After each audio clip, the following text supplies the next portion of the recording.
Hi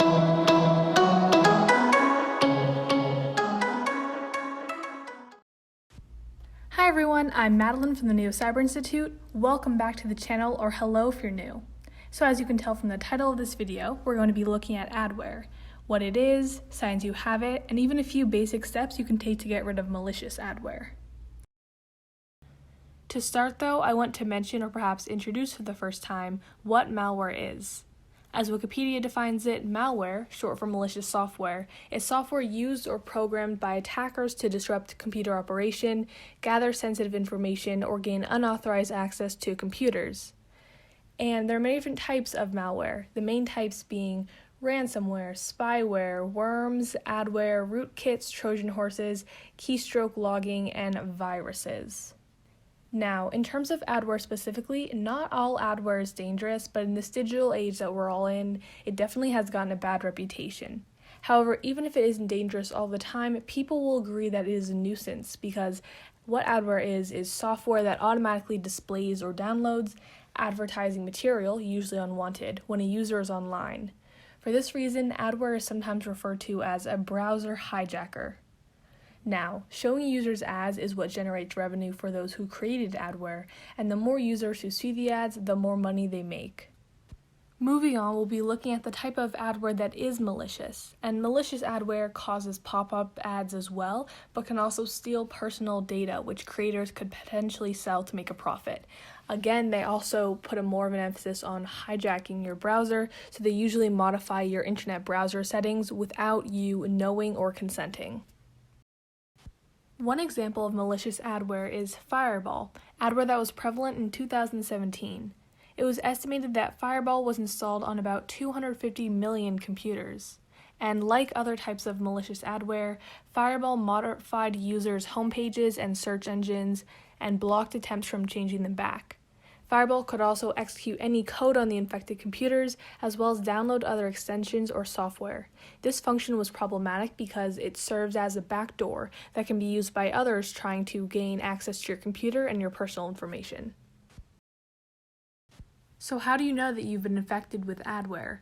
Well, new tabs might open when they shouldn't, your homepage or search engine has changed, your browser becomes slow overnight, you're bombarded with advertisements everywhere, new plugins or extensions appear in your browser, unwanted software applications appear on your computer, your browser might crash, and you notice odd redirection to sites, so you might click on a link that you expect to take you to one website, but in fact it takes you to another. In terms of how to get rid of adware, there is no one universal way to do it because it depends on what type of adware has been installed on your computer as well as what type of computer you have. However, here are a good first few steps that you can take. First, download a scanner that specializes in removing adware. I'll mention the names of a few options in a minute.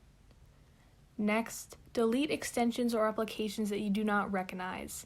To see what extensions and applications you have, you can look directly in your browser at the top, access your control panel, look in preferences, or even just look in applications if you are a Mac user. This one is Mac specific, but you should go to your system preferences and click on profiles. If you do not see profiles as an option, that means you do not have anything to do, but if you do see it, open it up and delete the profiles that look suspicious and perhaps have a name that corresponds with the name you see in your hijacked browser. Lastly, try and reset your homepage. To update your homepage, look at the settings of your browser. It's going to be slightly different for Chrome, Safari, and Firefox in terms of how you get there and what each one looks like, but once you're inside your settings, you want to look for any home tab or place that says homepage where you can then change it back to the default. There might be a button to reset the default, or you can look up what the homepage should be for your specific browser and then manually change it to that. Now we have a few tips on how to prevent yourself from being a victim to malicious adware. First, you should download antivirus software. Here are a few of the many options available. Some are expensive, from just under $100, others around $20, and a few are free. Take a look at a few and see which one looks best for you. You want to ensure that your firewall is turned on or that you even have a firewall to begin with. A firewall is a program that you install to filter data. They act as a sort of gatekeeper that only lets in authorized data in and out of your system. Finally, try not to click on suspicious links or emails. In addition, you really want to pay attention to any warnings that your computer gives you, say when you're downloading a file from the internet or an extension or application, because this is a good indication that something is wrong, and if you see such a warning, you should not download what you're going to.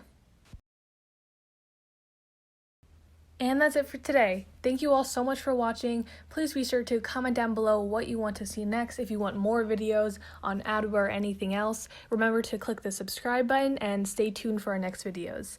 Thanks for watching. I'm Madeline from the Neo Cyber Institute. See you next time.